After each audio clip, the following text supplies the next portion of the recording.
बताने जा रहा हूँ कि डिजिटल ईआरपी में प्रोडक्शन मॉड्यूल को कैसे यूज़ करते हैं और उस मॉड्यूल को यूज़ करके कैसे हम एक फिनिश गुड्स को रेडी करते हैं। तो आइए देखते हैं। मैंने एक ऑर्डर ऑलरेडी डाला हुआ है, अगर आप देख रहे हैं तो एक ऑर्डर मैंने ऑलरेडी डाला हुआ है। हम उसी ऑर्डर को प्रोसेस करके देखेंगे। सबसे पहले मैंने ऑर्डर को अप्रूव किया। ऑर्डर को अप्रूव करने के बाद मैं ऑर्डर को प्रोसेस करने जाऊंगा। हमारे पास एक ऑप्शन आता है प्रोसेस ऑर्डर, आपने प्रीवियस वीडियोस में भी देखा है। मैं यहाँ आऊँगा तो मुझे पता लगेगा कि ऑर्डर कौन सा प्रोसेस करना है। जैसे कि मैं यहाँ पर सर्च करता हूँ तो ये देखिए, ये वही ऑर्डर है जो हमारे को प्रोसेस करना है। मैंने प्रोसेस स्टेटस किया। यहाँ से हम लोग डिसाइड करते हैं कि कहाँ भेजना है मेरे को ऑर्डर को। मैंने प्रोसेस किया यहाँ पे स्टेटस को, और गोडाउन सेलेक्ट कर लिया प्रोडक्शन, सॉरी पीएसआई, और डिपार्टमेंट सेलेक्ट कर लिया मैंने प्रोडक्शन, क्योंकि मेरे को प्रोडक्शन करना है। और मैंने यहाँ के इसको सेव कर दिया। ये कह रहा है मोर देन कितनी क्वांटिटी मुझे ट्रांसफ़र करनी है, एक क्वांटिटी मेरे को ट्रांसफ़र करनी है। अब मैं इसको यहाँ पर सेव करता हूँ। यहाँ से मैंने ऑर्डर को सेव कर दिया। अब ये ऑर्डर मेरे को दिखेगा बॉम में, पेंडिंग ऑर्डर फॉर बॉम।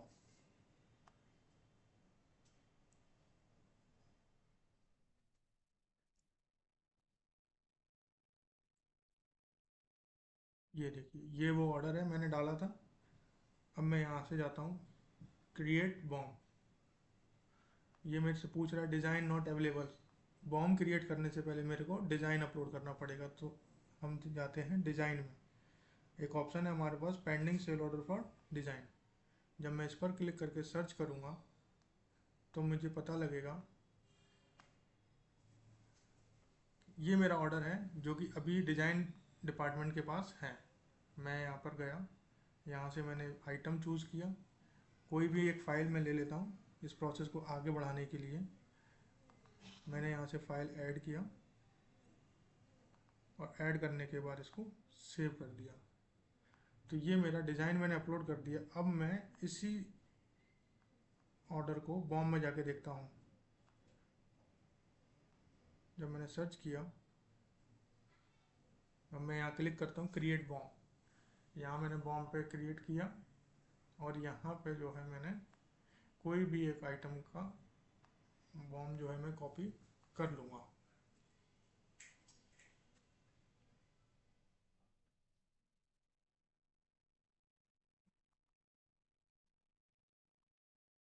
मैं यहाँ पर क्या कर रहा हूँ, क्योंकि मेरे को अभी एंट्री करनी पड़ेगी सारी, तो मैं एक बॉम जो है प्रीवियस बॉम जो हमने बनाया हुआ है उसको कॉपी कर ले रहा हूँ, ताकि हम इस प्रोसेस को आगे बढ़ा सकें।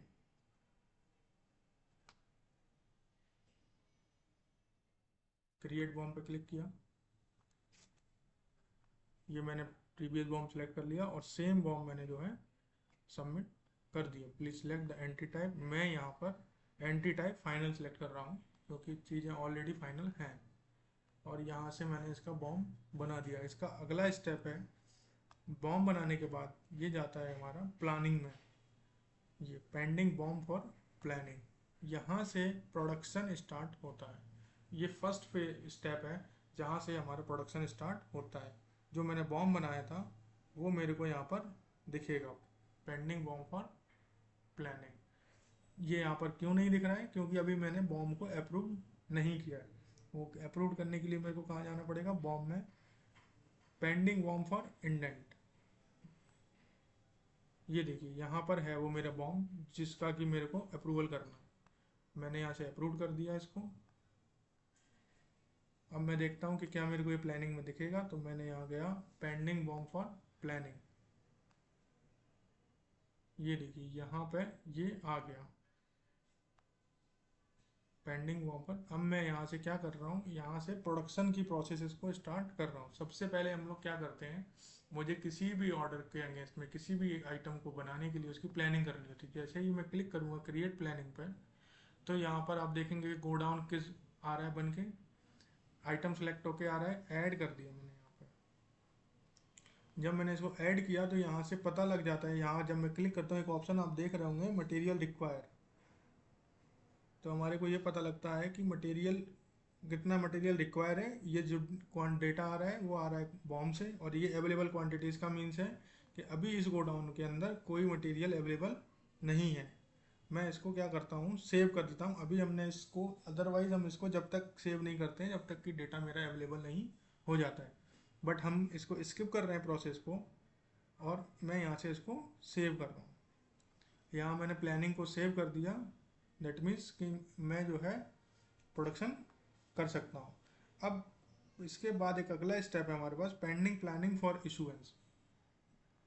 जब मैं इस पर क्लिक करता हूँ, ये देखिए यहाँ पर देख रहे होंगे, यहाँ पर एक इशूएंस के लिए। इसका क्या मतलब है कि जो मैंने प्लानिंग सेव किया है, दैट मीन्स कि अब वो रेडी है एक अगले स्टेज पे जाने के लिए। यहाँ पर आ रहा है हमारे पास, यहाँ देखिए यहाँ पर आ रहा है पार्टी का name, issue from stage, issue to stage, go down, issue to party, कि मैं किस पार्टी को या जो पर्सन ले जा रहा है उस पर्सन का नाम मैं यहाँ पर सिलेक्ट करूँगा।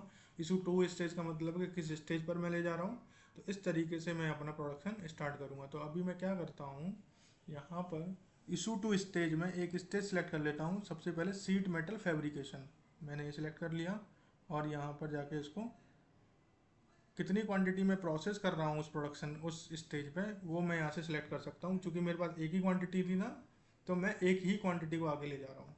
ऐड किया मैंने यहाँ से, ऐड करने के बाद मैंने इसको सेव कर दिया। कह रहा है प्लीज़ सिलेक्ट इशू पार्टी, किस पर्सन को दिया वो यहाँ से मैंने एक नाम ले लिया है, अजय कुमार, और मैंने इसको यहाँ पर सेव कर दिया।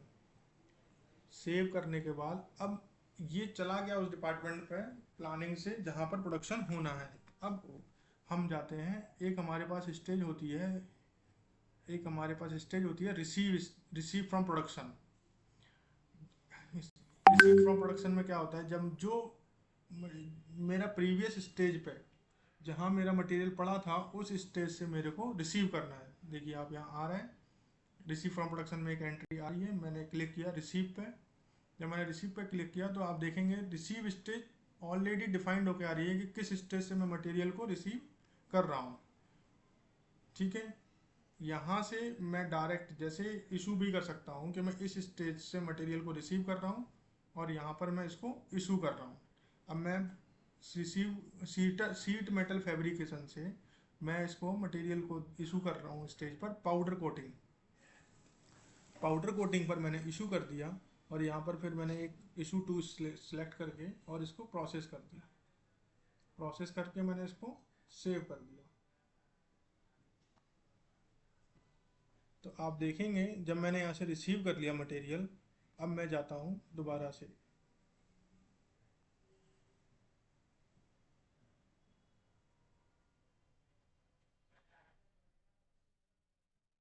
अब मैंने इसको दोबारा से फिर मैं रिसीव करने गया, और अपना रिसीविंग स्टेज अब आप देख रहे होंगे मेरी पाउडर कोटिंग है।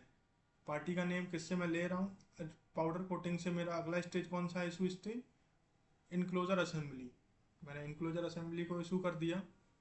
इनक्लोजर असेंबली को इशू करने के बाद मैंने यहाँ पर सिलेक्ट कर लिया यूज़र का नाम, जिसको भी मैं अपना मटेरियल दे रहा हूँ, या स्टेज पे जो भी इस स्टेज पे काम करेगा, मैंने यहाँ से इसको प्रोसेस कर दिया। और प्रोसेस करने के बाद इसको मैंने सेव कर दिया। मैंने इसको सेव कर दिया। अब आप देखेंगे तो ये जो प्रोडक्शन है, इसी तरीके से स्टेप्स जो हैं सारे चलते रहते हैं। पेंडिंग, फिर मैंने इसको दोबारा से रिसीव किया। अब मैं देखिए किस स्टेज से रिसीव कर रहा हूँ, ये मैं आपको इसीलिए बता रहा हूँ, एक ही पेज पे ये सारा काम किया हुआ है, ताकि एक ही पेज से हम इशू रिसीव करके अपने प्रोडक्ट को जनरेट करा सकें। अभी देखिए जैसे कि मैंने देखा रिसीव स्टेज कौन सा है, इनक्लोजर असेंबली, जो कि जिस स्टेज पर मैंने इशू किया था। अब मैं इनक्लोजर से रिसीव करके कहाँ दूंगा, पैनल असेंबली एंड बस बार वायरिंग में। तो मैं इसको इशू स्टेज यहाँ पर ये मैंने सेलेक्ट कर लिया, किस पर्सन को दे रहा हूँ वो मैंने यहाँ पर सिलेक्ट कर लिया, और प्रोसेस कर दिया। प्रोसेस करने के बाद मैंने इसको सेव कर दिया। फिर वही, जब मैं रिसीव करने गया तो इशू क्वांटिटी और बैलेंस क्वांटिटी आ रहा है, आप देख रहे हैं कि मैंने कितना इशू कर रहा हूँ और बैलेंस क्वांटिटी रिसीव किया मैंने। अब मैं कहाँ से रिसीव करूँगा, पैनल असेंबली बस बार एंड वायरिंग से। किस स्टेज पे, फाइनल इंटरनल टेस्टिंग, यहाँ पर मैंने दिया। किस पर्सन को दिया वो मैंने यहाँ से सिलेक्ट कर लिया, और कितनी क्वांटिटी है वो सारा मैंने यहाँ से प्रोसेस करके सेव कर दिया। तो इस तरीके से ये सारे स्टेप्स इसमें चलते रहते हैं जब तक कि ये आखिरी स्टेज पर अपने नहीं पहुंच जाता है। अगेन मैं वही, अब स्टेज भी आप देख रहे होंगे यहाँ पर आ रहा है कि मैं किस स्टेज से रिसीव कर रहा हूँ। यहाँ पर स्टेज बदलती रहती है, जैसे सपोज दैट मैं रिसीव स्टेज पे फिर गया, फाइनल टेस्ट इंटरनल टेस्टिंग किया मैंने, उसके बाद किस स्टेज पे मैंने दिया क्यूसी एनसी पॉइंट, यहाँ मैंने इशू कर दिया क्यूसी एनसी पॉइंट को, और यहाँ किस पर्सन को दिया वो मैंने यहाँ से सिलेक्ट कर लिया और प्रोसेस कर दिया। प्रोसेस करने के बाद मैंने इसको सेव कर दिया। अब मैं फिर जाऊँगा, अब सेम देखेंगे स्टेज बदल गया है यहाँ पर। अब मैं क्यूसी एनसी पॉइंट से मटेरियल को रिसीव कर रहा हूँ। मैंने क्यूसी एनसी पॉइंट से रिसीव किया और इशू कर दिया क्लाइंट इंस्पेक्शन स्टेज पे। मैंने यहाँ पर गया, इशू स्टेज, इशू पर्सन कौन है उसको दे दिया मैंने चंदन कुमार, और यहाँ से प्रोसेस कर दिया। प्रोसेस करने के बाद मैंने इसको सेव कर दिया। अगेन आप देखेंगे स्टेज जो है चेंज हो चुका होगा, क्लाइंट्स इंस्पेक्शन मीन्स मेरा मटेरियल क्लाइंट्स इंस्पेक्शन स्टेज पे पड़ा हुआ है, मैं वहाँ से रिसीव कर रहा हूँ। मैं फिर गया, या इस तरीके से अब मैंने क्लाइंट एनसी पॉइंट्स कर दिया अगला स्टेज, और किस पर्सन कौन पर्सन था जिसको मैंने दिया है गौरव कुमार, और मैंने इसको प्रोसेस कर दिया। इस तरीके से ये जो है प्रोसेस चल रहा है। सेव कर दिया मैंने, अगेन वही चीज़, क्लाइंट एंट्री पॉइंट से रिसीव स्टेज, किस रिसीव कर रहा हूँ मैं क्लाइंट से, client NC points. Issue stage क्या, अब स्टेज जो जो मेरा बचा हुआ है वो बचा हुआ है पैकिंग स्टेज। पैकिंग स्टेज से मैंने इसको इशू किया,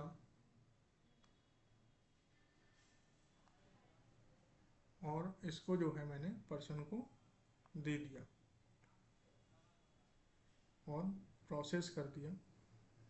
इस तरीके से ये मेरा जो है सेव कर दिया। अब मैं देखूंगा कि क्या मेरा फिनिश गुड्स रेडी हो गया है।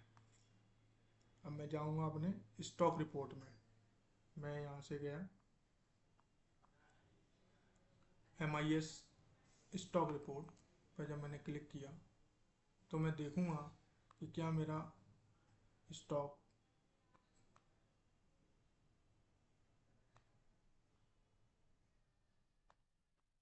रेडी हो गया है।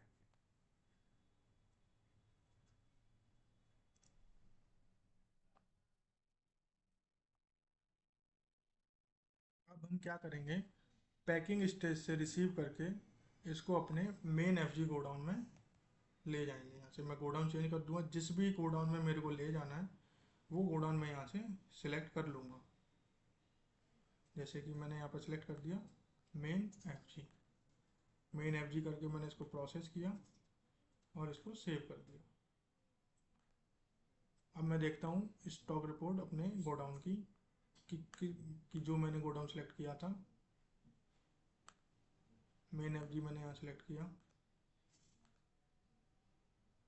और ये आप देखेंगे कि मेरा स्टॉक आ गया है यहाँ पे। तो इस तरीके से ये सारा प्रोडक्शन का प्रोसेस चलता है, और एक जो है स्टॉक हम अपना रेडी कर सकते हैं। Thank you.